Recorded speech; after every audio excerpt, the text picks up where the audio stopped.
Well, I don't know whether there were 2 or 3 or 4 groups, but they went around Jackson to the white churches, which were segregated at the time. The churches in Jackson were segregated. And they were turned away at every door. There was one church, Galloway Methodist Church, I think is what it was, where the pastor had been there for about 15 years, and he said, "This is God's house, and anybody who wants to can come in and worship," and he was fired for it. And they were not admitted there. So that week was a failure. And so I'm reading this, and then she said, well, we decided the next week we would try again. And so they got up that Sunday morning, and she said, and we decided to go to an Episcopal church. And she and another young woman were traveling together, and they got to St. Andrew's Church, and they went up, and they were going to meet another team there. And they got there, and they didn't see any sign of the other young women. And so she assumed they'd already been turned away. And so she said, well, let's go try anyway.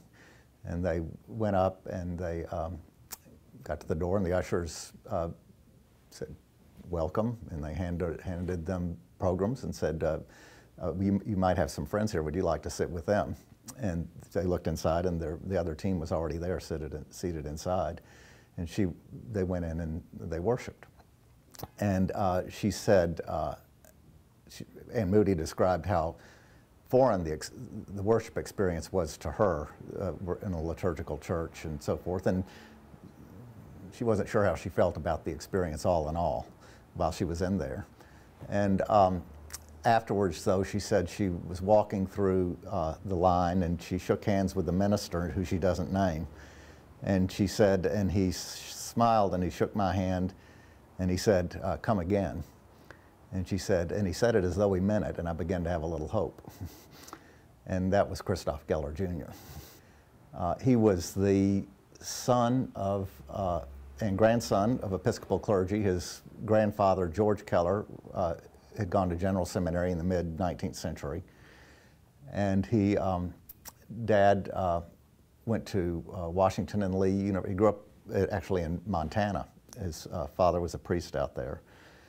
But he, for some reason, went to Washington and Lee University in Virginia, and he was, at best, an indifferent college student. And in fact, the university invited him to take a year off to reflect upon the seriousness of the academic enterprise, which turned out to be providential, because he came back for his senior year, a fifth-year senior, and that was when he met my mother, who was a freshman at Mary Baldwin College nearby. So that's how they got to know each other. He joined the Marines. And World War II came on, and he was an officer in the Marine Corps in the Pacific Theater, but at least 2 and maybe 3 different times, something odd happened that meant that just at the moment when he was about to enter combat in the Pacific, it didn't happen. Once his blood pressure was chronically high, and it just didn't quite meet the standard for combat. And after a while, they kept him in Samoa, and they finally sent him back to San Diego. And then they changed the standard back to what it really ought to be. And his blood pressure was still as high as it had always been. So he was preparing for I guess it was a battalion. He was a major for combat, and you train him and then you go with him. But he was selected for command school. I think he was the only officer in that huge training camp selected for command school. And so they sent him to Washington. And while he was there, he planned the invasion of Japan, and which he was always glad didn't have to happen. So then the war was over, and he and my mother bought a farm in Louisiana from my grandfather on my mother's side, who was a farmer, banker, businessman, oil explorer. And they bought the farm, and my father was a farmer until my mother's side of the family incorporated the family into Murphy Oil Corporation, and they asked my father to be the #2 executive, the executive vice president. So he went into the oil business and moved to El Dorado, Arkansas, which was the headquarters. And he loved the oil business, and the company was doing great, growing great guns. And but he'd always been nagged by what he felt like a call to the priesthood. And the family story is that he and my mother went to an event at the Kentucky Derby. The Murphy Oil executives were invited by another oil company to come and talk business and deals and such, and to be wined and dined at the Kentucky Derby.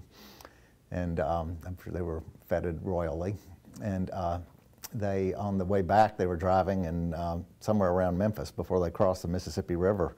Dad just stopped the car and pulled over and just sat there and didn't say anything for a while. And Mother said, "Well, what is it?" And he said, I just can't do this anymore. He said, "I just believe I'm called to be a priest." And she said, "Well, let's go." And he was just a very thoughtful, caring, firm and courageous in his convictions, but not outspoken human being who was always able to appreciate the people that disagreed with him, and I think they gave him, and love him, and I think they gave him an authority and enabled him to be an effective agent for change in Jackson at a time when that was needed. The thing that I found recently, I was trying to find a photograph. When St. Andrews was integrated, the New York Times was there, and there was actually a picture of him at the church door the next day on the front page of the New York Times, shaking hands with the women. And I was trying to find that picture or another one that my children had recently unearthed of just the women walking down the steps of St. Andrews, and my father kind of in the background. And I was trying to find that to send it to Bruce, and I was Googling Christoph Keller Jr., Jackson, 1962, civil rights and everything I could find. And up popped this letter. And it was from the archives of Tougaloo Southern Christian College. Tougaloo College is a historically black college in Jackson, which I knew well, and it was very important in the civil rights movement. And it turns out that it was a letter to my father written by one of those four women that were there that day. And her name is D, the initial D, Camille Wilburn. And it's in the this letter's in the archives at Tougaloo, and I'm going to read it to you. Dear Reverend Keller, for the past 2 weeks I've been debating the question of whether or not to write to you. But now my mind is clear, and I can write and thank you and the members of your church for the much looked for welcome and courtesy extended to me and to the other girls who came with me to the morning prayer at your church on June 16th. I am Episcopalian, and for a long time I have wanted to attend a beautiful Episcopal service such as the one we attended. I did not like having to come at such a tense time. Rather, I would have wanted to come when there was no pressure and no tension on either side. Because of the times, I was left worried and uneasy, which accounts for such a lapse in time between our visit to your church and my letter to you. I want to come back. Not as one coming in defiance of Southern tradition, but because the spirit of the service and the feelings in my heart are pulling me. This situation in Mississippi has caused a touchiness which can be felt on both sides.